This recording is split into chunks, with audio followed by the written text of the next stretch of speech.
Pantai Jemeluk yang berlokasi di Banjardinas Lebah, Desa Purwakerti, Kecamatan Abang, Kabupaten Karangasem, untuk kesekian kalinya memakan korban jiwa.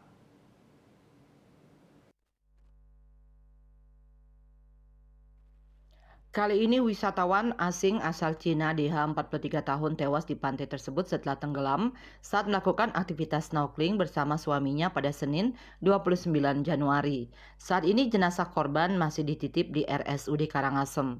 Kasih Humas Polres Karangasem Ibtu Gede Sukadana mengungkapkan peristiwa naas tersebut terjadi sekitar pukul 10.30 WITA.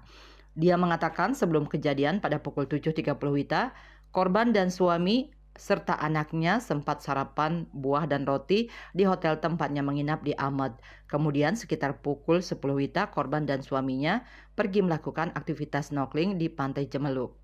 Setelah 30 menit, tepatnya pukul 10.30 WITA, ketika sedang melaksanakan snorkeling, tiba-tiba suami korban berteriak minta tolong didengar oleh pengunjung yang lainnya, sehingga mereka yang sedang asik berenang bergegas menghampirinya.